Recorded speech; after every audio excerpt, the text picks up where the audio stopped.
Hello, everyone, and welcome back to the Red Sea podcast. Welcome back to another solo show, sadly, because that wasn't originally the plan, but life happens. So you're gonna have to bear with me. And welcome to a show that I personally didn't expect to be this negative of nature. I personally didn't expect that we'd be talking about the start of the playoffs in the worst way possible. And there is a lot to talk about. But yeah, it goes without saying that I don't think that even in their wildest of dreams could I think about a result like that, such a cruise control type of 1-0 away.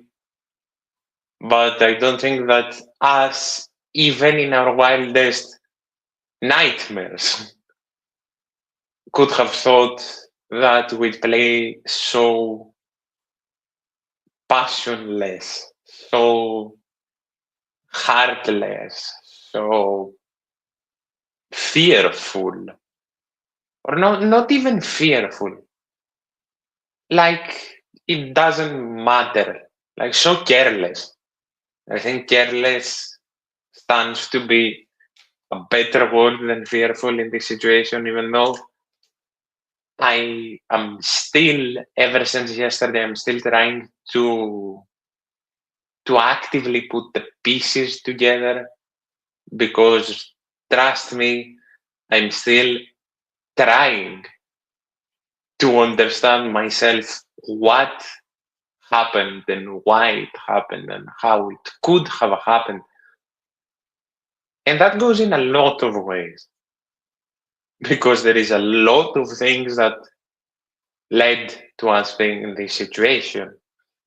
And this situation is without wanting to over exaggerate, this situation basically is us being with one foot out of league contention.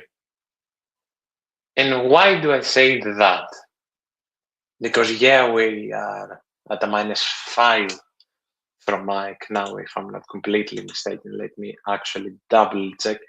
Yeah, we're at a -5 from Mike, but so is Paul, which of course gives you the self-evident message that it's all up to Ike now. Ike controls the situation. But given that there are 5 games left to go, nothing is technically over. But why do I want to start with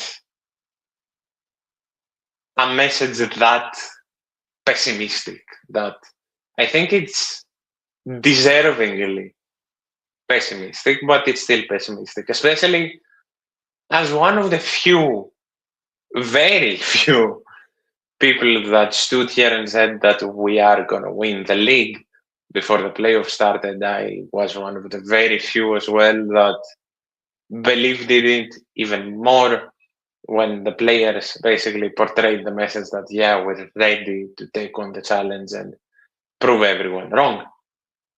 God knows they didn't deliver. I personally, at least, and I welcome any disagreement in the comments, of course, I personally don't really see how we're gonna win a game. And I'm not even gonna talk about the title yet. I don't see how we're winning a game. I can easily see some games ending up being like nil. or maybe even a scrappy 1-1. But a team that controlled a majority of the game and managed to do it so meaningless, managed to do it in such a way where it really didn't feel like we were the ones controlling the game. It's what I've been shouting from the rooftops themselves for a while now, that people have adapted. Everyone has adapted. Olympiacos' weaknesses are now out in the open, and they have been for a while. Such as, we haven't been able to score for 3 games. And for those of you that haven't seen this god-awful statistic, this is the first time that has happened in 56 years, where Olympiacos has gone scoreless for 3 games. Also, we have had 1 goal in the last 3 derbies, and that was from the penalty spot. We are unable to not only score from open play, we are more or less unable to threaten from open play. And I don't know why this is happening, because there's a lot of reasons. It's a lack of character, it's a lack of caring, it's a lack of planning, and it's a lack of quality. And mixed with the last one, it's a huge, unbelievable amount of underperformance. We've conceded in the first 10, if I'm not mistaken, in the Karaiskakis in 3 derbies. Against PAOK, against Panathinaikos, and now against AEK. A stadium which, if you solely judge by the fans, is still a fortress, means nothing intimidation-wise lately. It means nothing intimidation-wise. Because mind you, it's not only the derbies, but now the rest of the results don't really matter. That those will come up again in the season recap and stuff. But we are in a situation to go ahead and circle back to my original point, where we now have to go and play Pana away in an environment where hostility will not only be a factor, it may even be decisive. And in an environment which Pana have shown many times before that they don't care about playing like Kifissia, for example. And if we go away and face a team that will just sit back like their life depends on it, time waste like their life depends on it, and so on and so forth, they'll smell blood eventually. And I fear we may even have just another repeat of the situation. Because yesterday's game was just a carbon copy of the loss against Pana. Mainly, at the very least. And that comes down once again to a lot of things. And because I am gonna just keep circling around the same points, because honestly, you can't bring them up enough, I'll go forward a bit. And I'll go to this. It's not only adaptability. It's just a plan is just missing on both ends. And it all really trickled down like a domino, if that makes sense. You had the top of the mountain messing it all up to the point where we're in a situation where the supposed star signing of January hasn't even been on the bench for 5 games. Supposed star signing again. And where the team got left hung out to dry, which then trickled down to the coach, who now has to cut 2 people from the squad list every single game. And because I don't want to just focus the blame on one person, because I would be biased and I don't want to do that. And then you have the coach sticking with stuff that don't work and haven't worked before. For example, that godforsaken 4-4-2 with Taremi and Ayoub, or 4-2-3-1 with Taremi at the 10, call it whatever you wish. That's never gonna work, never has, never will. And also the coach kind of refusing to get out of his comfort zone and play Sofiazic even more, who, mind you, once again almost saved us a point yesterday. And just to get that out of the way early, the goal was offside. Like, in my opinion, it's crystal clear that that goal was offside.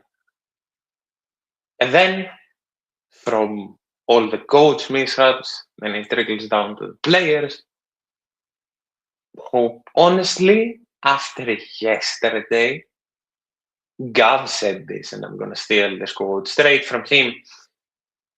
Some people should have been informed to look for their next club. Like, after yesterday, some people just don't deserve to play again. It's this jersey, well, not this one exactly, but you get the point. This jersey is, was, and always will be sacred. There's no one that will be above it. There are people that know what it means, and those people do everything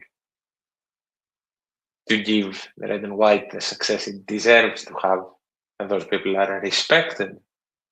But those that don't care simply don't matter.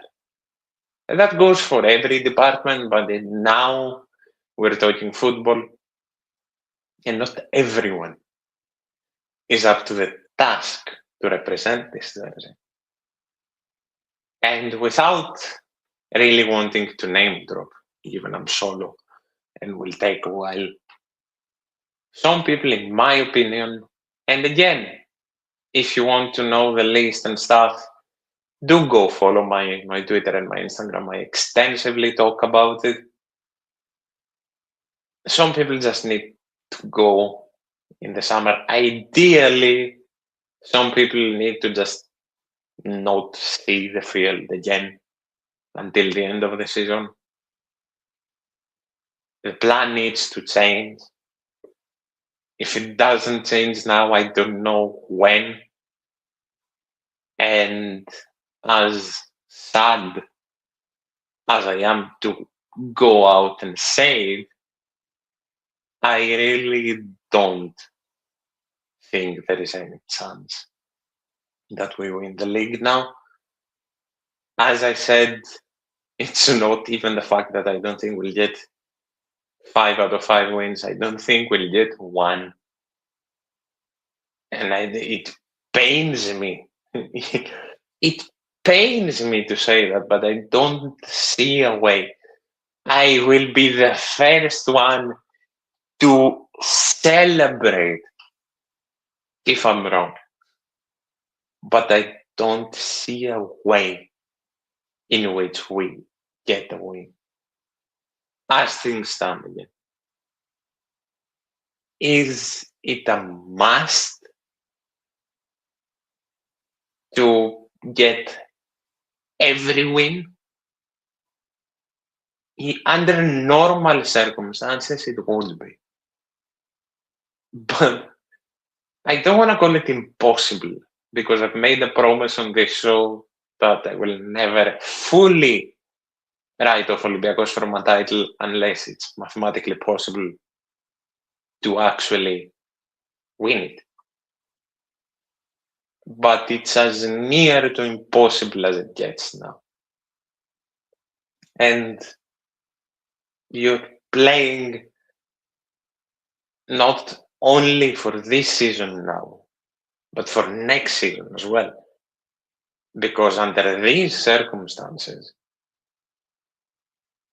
you need to just damage control. Again, it pains me to say this, because I'm really truly sounding like people that I call out, but I can't really see any other way to put it right now. That you need to damage control all you can. Like, Champions League is a must.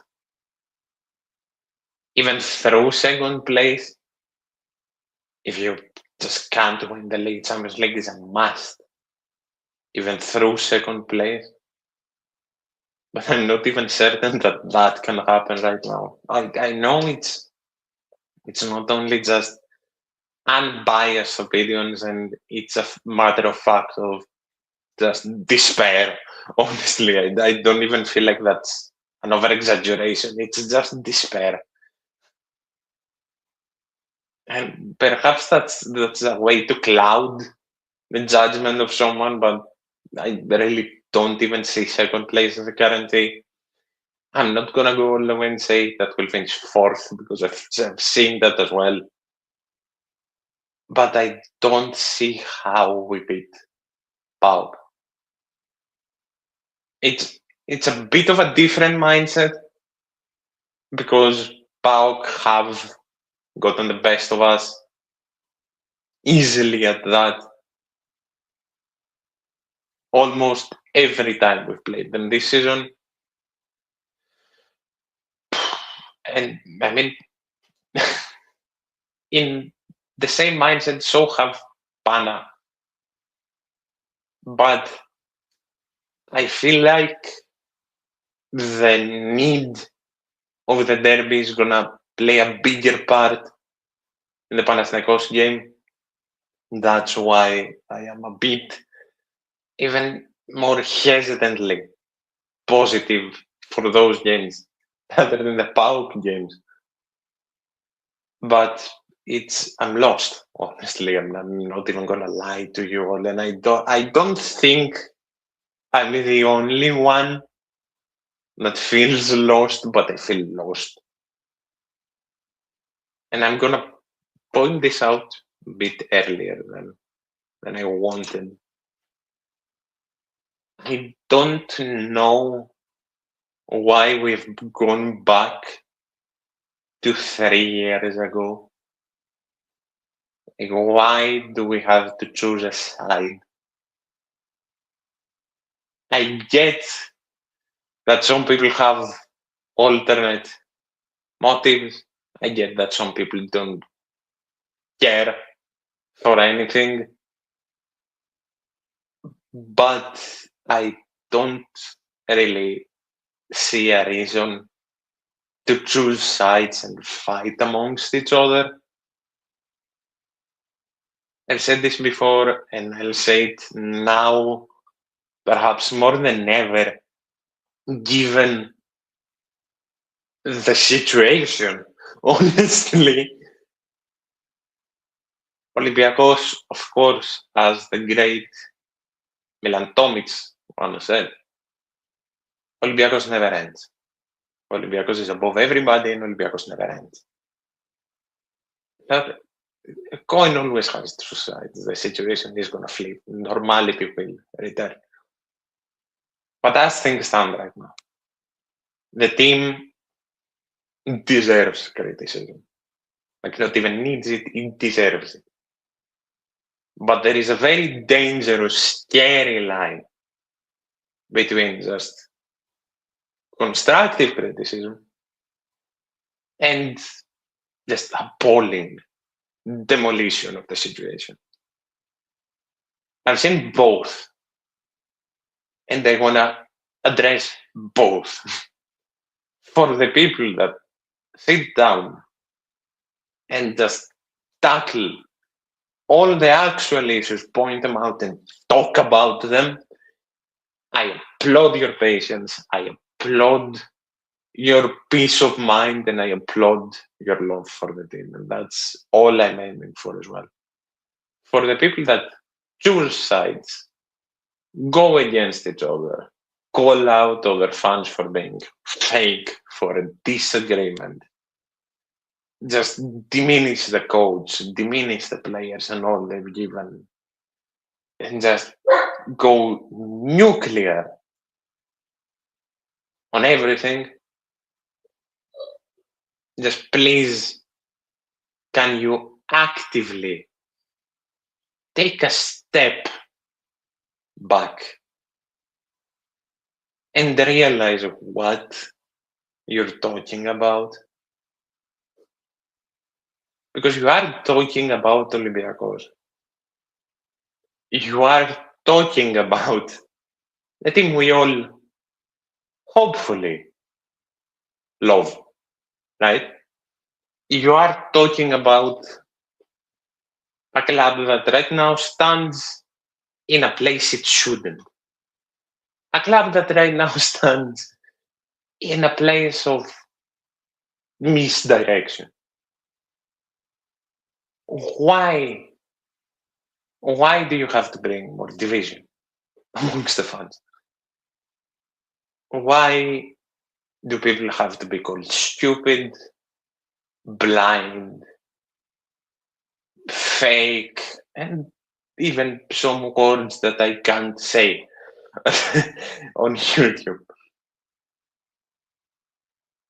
It's Olympiacos on the hard times and thrillers on the harder for a reason. We need to be behind the team. Like, we are the saving grace of this team. We can be the saving grace of this team, and no one can change that. And the fans are the sole thing that hasn't disappointed this season. The fans have been there, game in, game out, sold out after sold out after sold out, and so on and so forth. And the fact that the team isn't delivering on that isn't a means for the team, for the fans to turn on each other. It isn't a means for us to fall into the same traps of toxicity that have always been there. We know the work of most media is biased as all, you know. We need to keep a level head. As long as there is a chance, we need to keep a level head and say that even we're out of league contention. Okay? We need to help the team control the situation as much as possible. And right now, that means attacking the issue in a way and in a peace of mind for the betterment of the team. It aims to have the betterment of the team, not to just prove your point. And I know this is mostly a social media issue, but the fact that this is spreading again is unbelievably unnecessary on top of everything that's been going on. I just saw that we've been going for 26 minutes and I haven't even gotten into the game. But yeah, we move. Now, just trying to reel it in back to my point.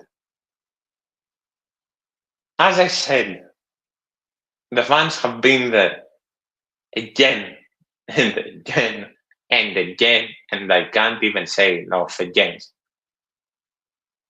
The fans would have enough eventually, right? Because the fans have been supporting this team unconditionally every single time. And so have I, so has everyone that's been at the stadium this season, whether it's been once or multiple times. And with the performances that we've been putting into the Super League, it was a matter of time for what happened yesterday to happen.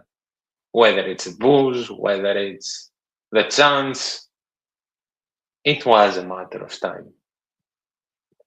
And there are two specific chants that were heard. The one that says, "Oh, pierce the body," etc., and the one that says, "Αλλιώς ονειρευόμαστε τον Ολυμπιακό." And I've seen some people say that one is acceptable and the other isn't. And come on. And now I want to bring in just an outside factor and talk about the front page of the newspaper that's called Κόκκινος Πρωταθλητής. The newspaper that I feel like it's not even a disdain anymore. I feel like just people don't pay attention. The newspaper that's urging on the issue of division. And I'm gonna just push a question out there. Do people realize, and I'm not talking to anyone specifically, I'm talking to everybody.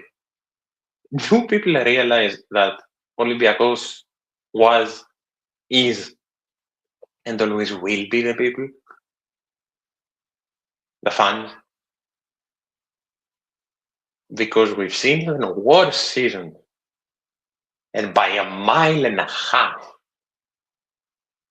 where the people have still always been there.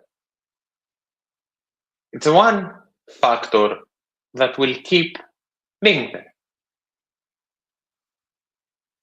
And people have just seemingly just forgotten the importance of the fans in this club, the importance of the people that have created some of the best atmospheres in Europe, some of the most feared nights in Europe, that have celebrated in ways teams will never forget.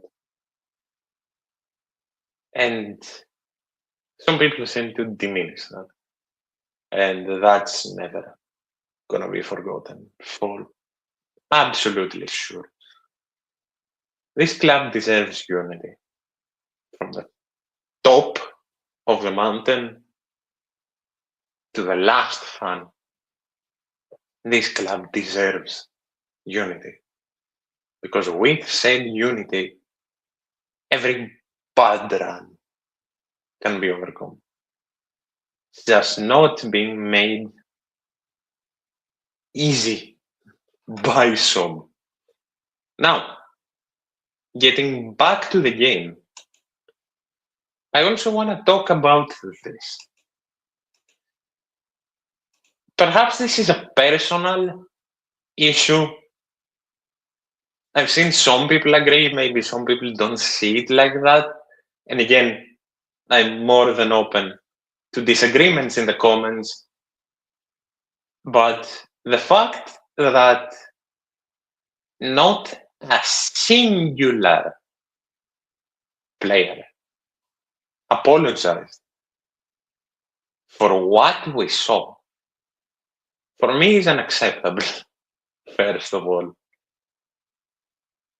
I pointed this out on the socials as well. There was a message shown out. There was a message pushed out by our captain himself that the players are ready, that they'll deliver, they'll give it their all. That just magically went away. The only person that really came out to apologize and take blame is Mendy himself. He did come out and take full blame, take responsibility for any underperformance, anything. And that's respectable at the very least. But where are the players? Where is one person to apologize for what we saw? And there are a few exceptions, in my opinion, and we'll get to them. But especially from some people, especially from some players, an apology of some sort at some point is a must. Whether that will be at the home game, later on, depending on how the situation is, through socials or anything, it's a must.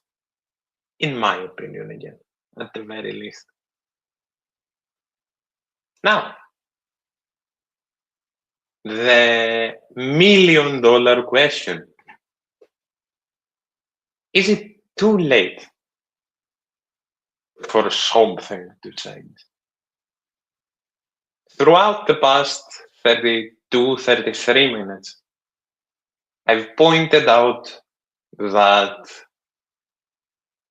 I personally cannot see a way in which something changes, and I was one of the last few that really believed that something would happen. So I do want your opinion. Is it too late for this season to be salvageable? Is it too late for something to change? Is it too late for mistakes to be fixed? In my opinion, as I've already pointed out, yes. It's too late for us to salvage anything from this season. Like as I said, second place is a must now, in my opinion. I really, again, I will be the first one to celebrate if I'm wrong, but I really don't see a way in which we can possibly win the league. But still, we're still playing for Champions League. We're still playing for something. We're level with PAOK. But for it to not really be too late to prevent a total disaster, a lot needs to change. Unity, as I said, needs to happen. Plans need to be rethought. Comfort zones need to be broken. And a lot of people need a lot more game time. And we'll get to that right now. The matter of fact that our best chance was created by Lorenzo Pirola says enough. The fact that Lorenzo Pirola managed to find himself up the left wing and put in a cross good enough to fool you that it came from a winger says enough about how the game went. The matter of fact that we were around the 84th, 85th minute, of course, down 1-0, and Marin was just strolling the ball up for Ari. Says enough again. The fact that we started, I pointed this out before, but I want to point it out again. The fact that we started with an 11 that's never worked, again, says enough. I don't think Ayoub El-Kabi touched the ball in the second half, and I'm not even joking. I really don't think he did. I do kind of have an unpopular opinion in regards to Zelson. I really don't think he is to be just crucified. I know I've pointed out the good in his performances in Europe,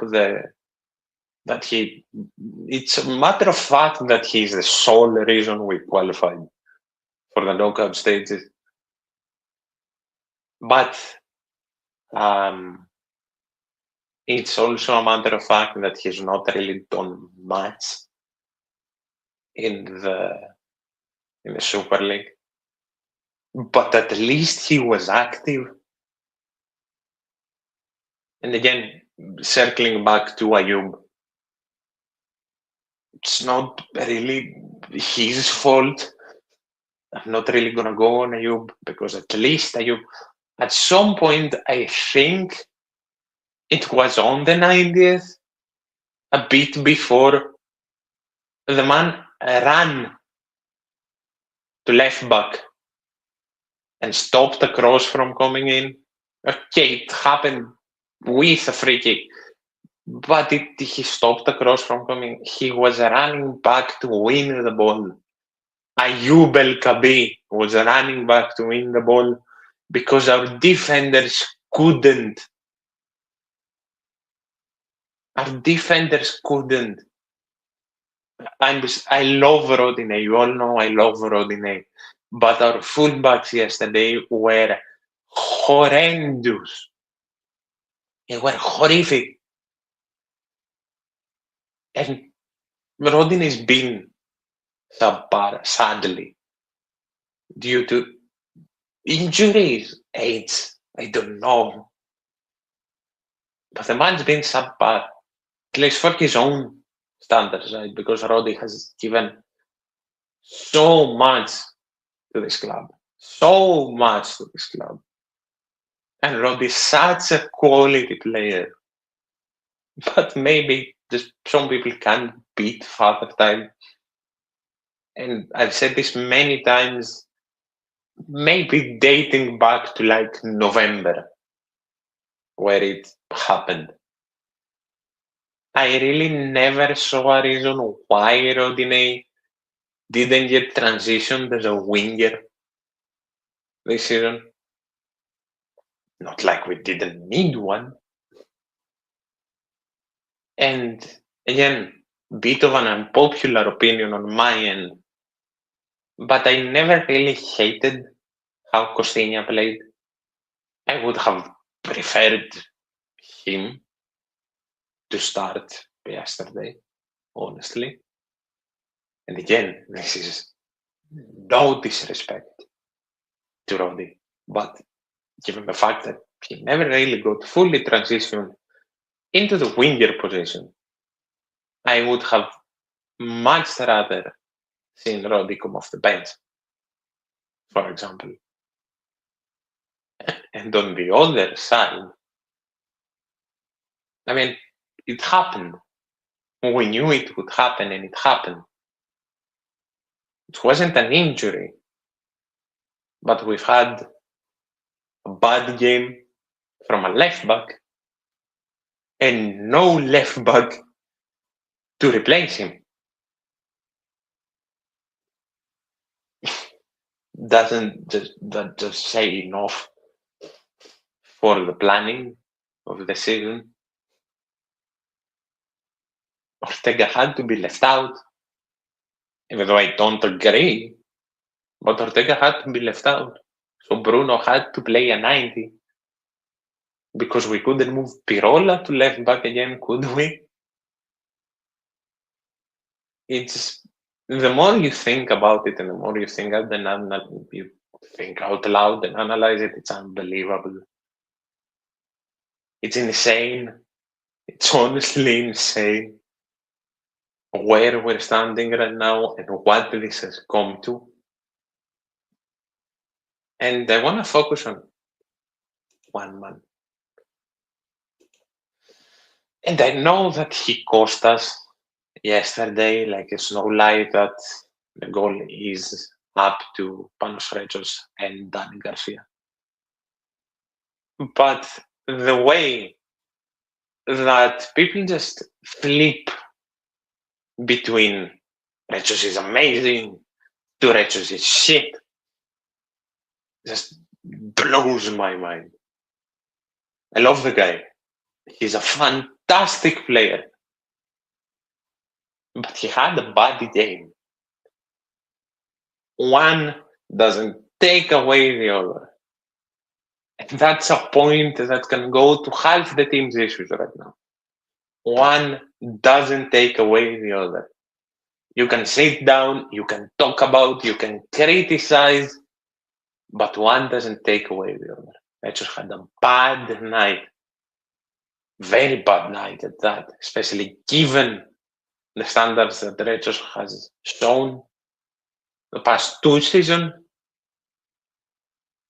Rechos had a bad one, and it cost us. But that doesn't mean that Rechos is a horrific player. Like, come on.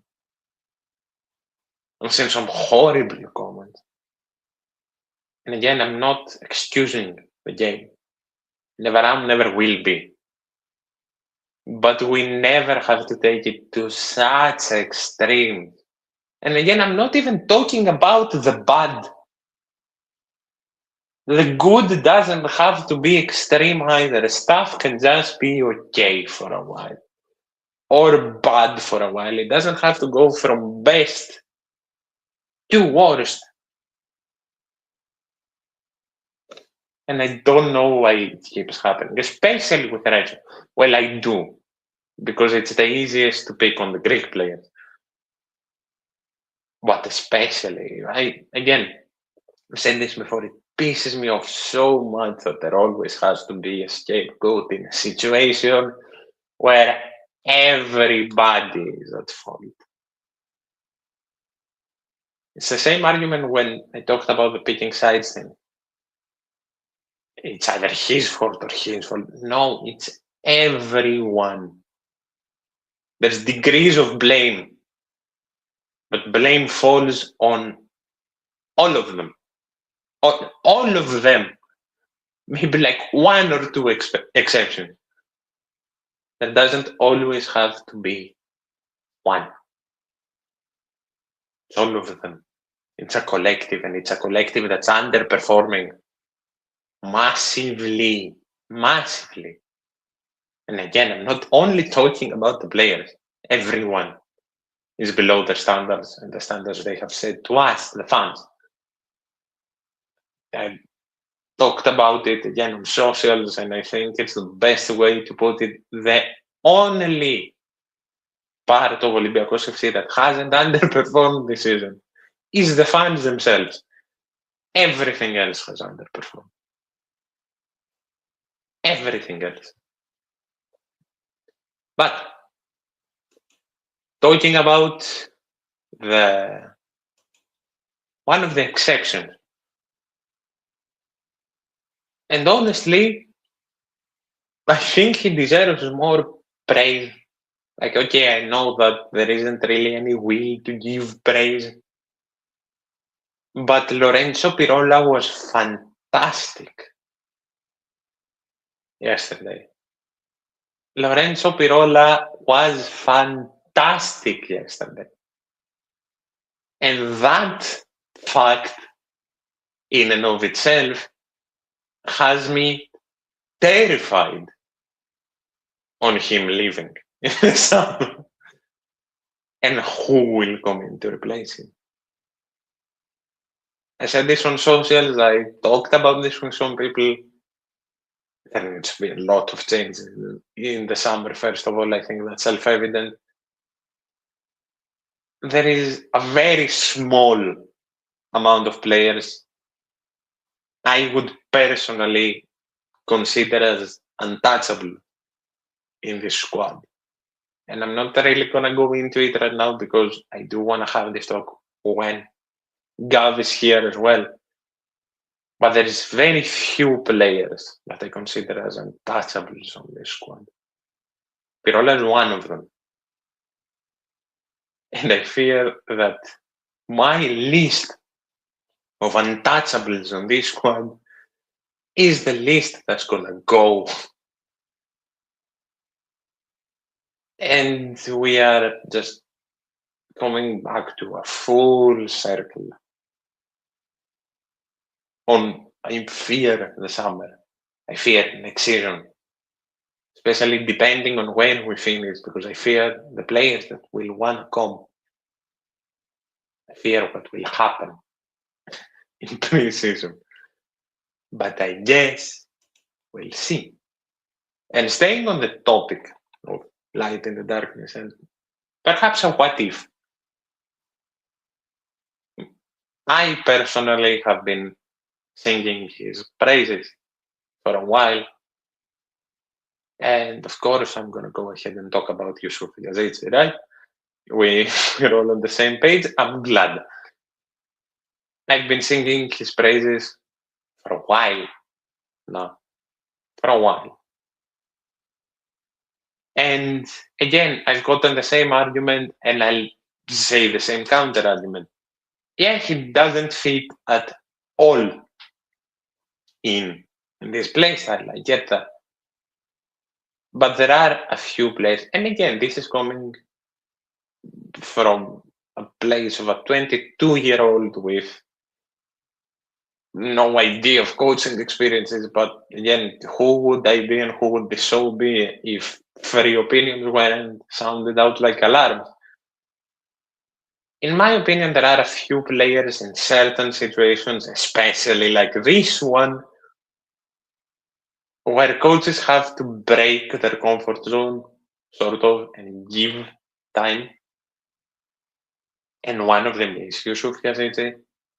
Ever since his return from his injury, he's shown in 5-10 minutes what others haven't in 90. And again, yesterday, perhaps it wouldn't mean much because of how the team's looking. But yesterday, he almost saved us a point once again. As he has many times, as he scored late game winners many times from an insane place, mind you, because it's not just technique, it's power. The man has a rocket of a shot. And I did call him a what if. I called him a what if yesterday as well, because under the circumstances that he came to Olympiacos, he never really got to show what he can give to this club fully. And I hope he stays. I really, really hope he stays. And perhaps people will disagree, but I hope he's one of the few that stays this summer.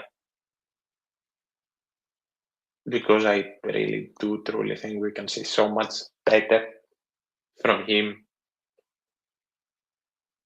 But again, he'd have to stay under circumstances. And if just he gets the same role next season, I wouldn't blame him for leaving, or perhaps he should leave if we're talking about the same situation. But he's a player that, honestly, one of the last glimpses of hope this team has to salvage anything this season. I'm not gonna go that far ahead to say the title, but anything this season. And honestly, I did have a few more things to talk about, but I think I'll call it because we're getting up to an hour. And yeah, I'll probably just keep circling back to. Oh, wait. Oh, yeah, for sure. I think the most important, not just in the summer, is promoting the academy players and giving them some game time. Oh, that's a whole other topic. And I couldn't agree more. I have yet to understand why Pneumonides got loaned out and wasn't used as an extra solution. I have yet to understand why Liazzi is playing on the B team. These are players that would be needed, and I have been one of the first to preach about how we need to actually go on and promote some people in the summer. And I can easily drop some names, like I have sung the praises of Kolokotronis many times. Eric Hamza, Yorgos Siosios, I know he's young and he will more than likely play in the B team for a year, which again, under Coach Rubio, I really don't mind Siosios getting a year in the B team and afterwards getting promoted. But I would still risk giving him a chance in preseason. Christos Philis is also an incredible player. And a player that not a lot of people mention, but I will because I really like the guy. I really like how he plays, his capabilities and his positives. It's Amar Milicic, the man we brought in this summer, the man that just scored the brace in a win against Aris away for the under-19s. And again, even if you go and look at the B team, there is still so many. Yeah, that's exactly the point I want to transition to. There are so many talents in the under-19s and even in the under-17s, like Moisiadis. The kid is a star striker. Lucius, star player. Like these are the kids that are going to the World Cup or under-17s for the first time in their history to qualify to a World Cup. And these three, Skiosios, Yuskios, and Moisiadis, were three of the main pieces of that qualification. And again, if you look at the B team, you have so many players.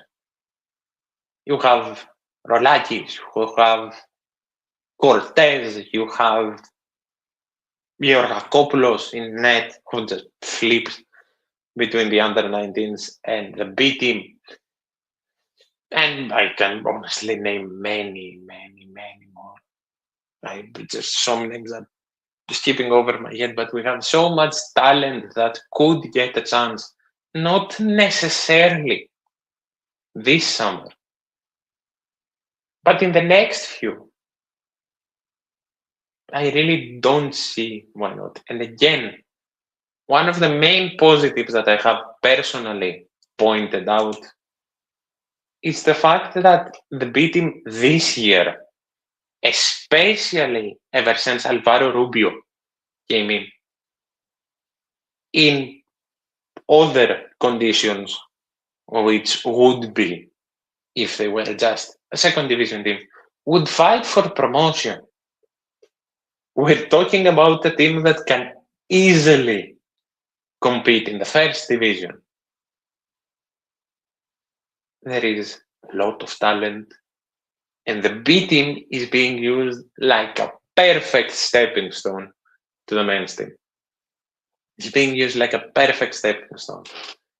So again, as the comments very, very rightfully says, and again, we'll talk about this many times in the coming episodes, one of the main things of the summer needs to be trusting the academy.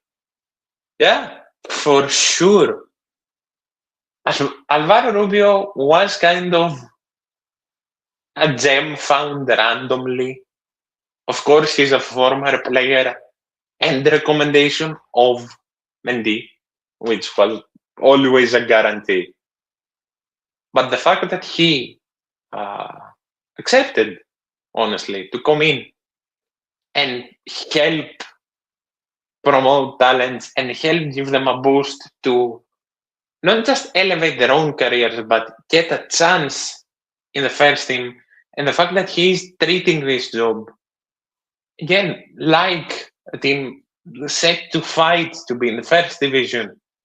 And I really wouldn't be shocked if next season, because the B team is going to get a massive overhaul, both from players going out, being brought in, and being promoted from the under 17s and 19s.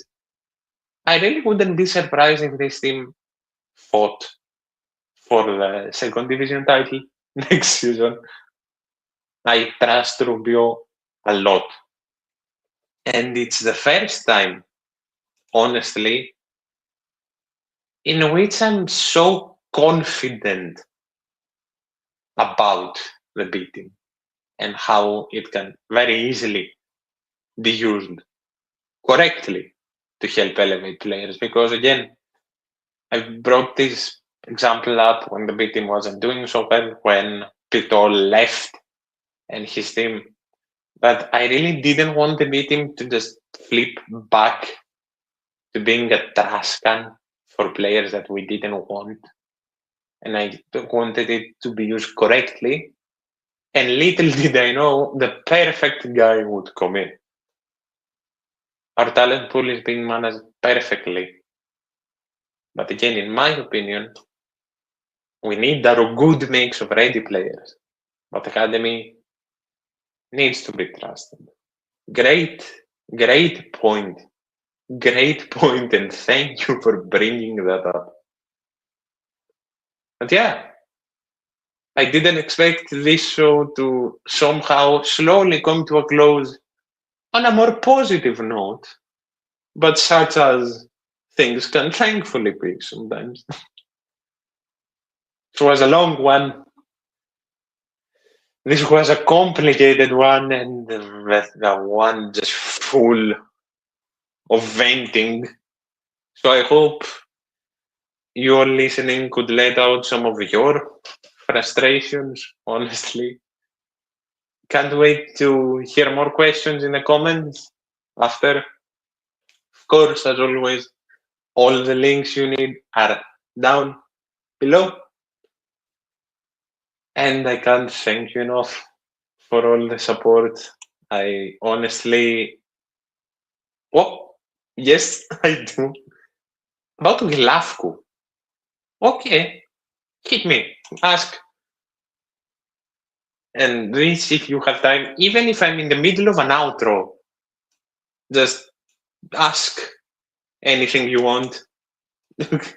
This show, again, for those of you that are new, this show will always run on interactions. This show will always run on fun voice, on fun questions and anything like that. And I welcome interactions, like even on the socials, even anywhere.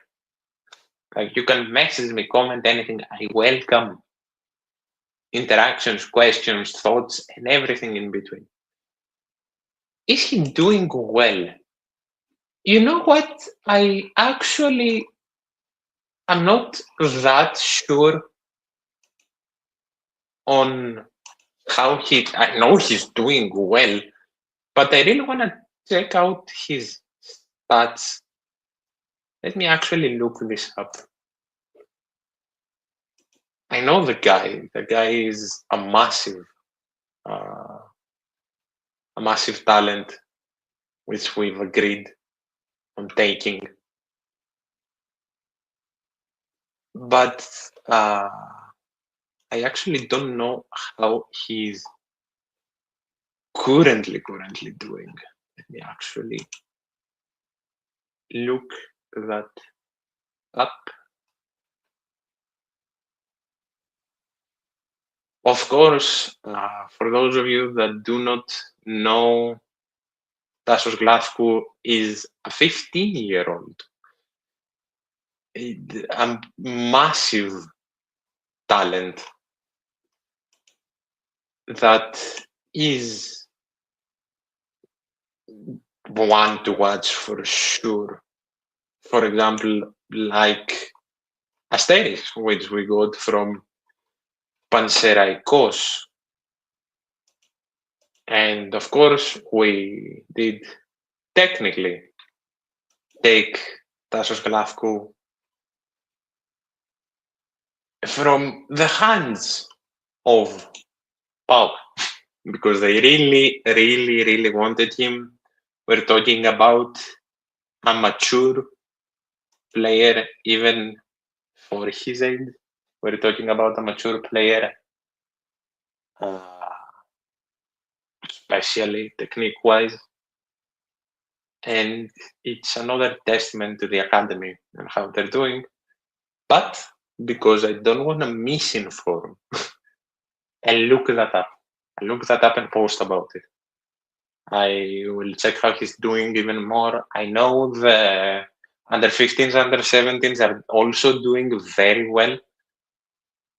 But I will look that up specifically to see how that's happening and how his road to the first team is looking like. Again, great question. Even caught me off guard. But yeah, that's what I love. That's the stuff I love. Like, even I'm learning along with, like, I am 22. I'm not a professional. I want to be, but I'm not a professional yet, of course. And again, the support you all have actually given me, and the lineage you will give to me learning, like this whole thing, like just learning how to be better, how to give you guys better information, how to give you guys better content, is perhaps the thing I appreciate the most. And I'm very thankful. But yeah, basketball tomorrow, a very important game against Madrid. That's where you'll see me for sure. Of course, this is yesterday. So perhaps after a bit, scheduling will be a bit off, but I will update. I will keep updating like usual. As I said, links are below. And once again, thank you. As always, see you soon.